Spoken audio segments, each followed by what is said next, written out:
KBR news కి స్వాగతం. ఆదోని పట్టణం రెండో ముంబైగా పేరుగాంచిన ఆదోనిని జిల్లా చేయాలని కూటమి ప్రభుత్వాలను కోరారు. ఆదోని చాలా వెనుకబడిన ప్రాంతం, రెండో ముంబైగా పేరుగాంచిన ప్రాంతం.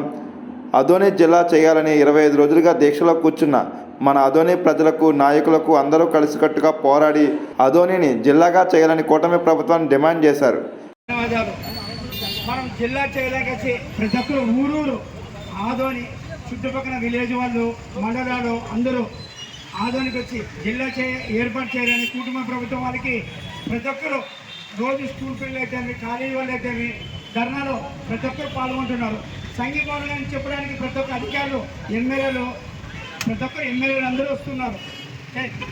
ఇక్కడ సంఘీభావం చెప్తున్నాను నేను ప్రతి ఒక్కరికి. ధన్యవాదాలు. పరిగణనారాయణ నా పేరు.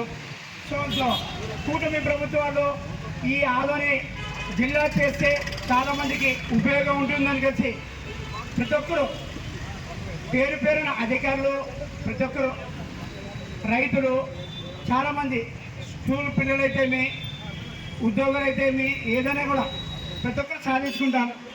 మెడికల్ కాలేజ్ కానీ గవర్నమెంట్ చేయాలని కలిసి కుటుంబ ప్రభుత్వానికి అడుగుతున్నాం.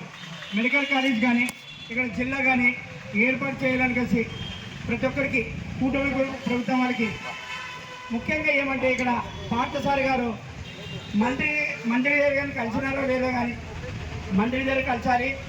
అలాగే సీఎం చంద్రబాబు నాయుడు పోయి జిల్లా చేయడం కలిసి కూటమి ప్రభుత్వం వాళ్ళంతా ఆయనతో కలిసి జిల్లా ఆదోని చేయడానికి ప్రతి ఒక్కరు ధర్నాలు, స్ట్రైకులు చేస్తున్నారు కలిసి ఈ ఆదోనికి ఆయన గుర్తింపన్న తేవడానికి కలిసి పార్థసారి గారికి కూటమి ప్రభుత్వం వాళ్ళందరూ పోవడానికి కలిసి నేను విజ్ఞప్తి చేస్తున్నా. నా పేరు పరిగణనారాయణ.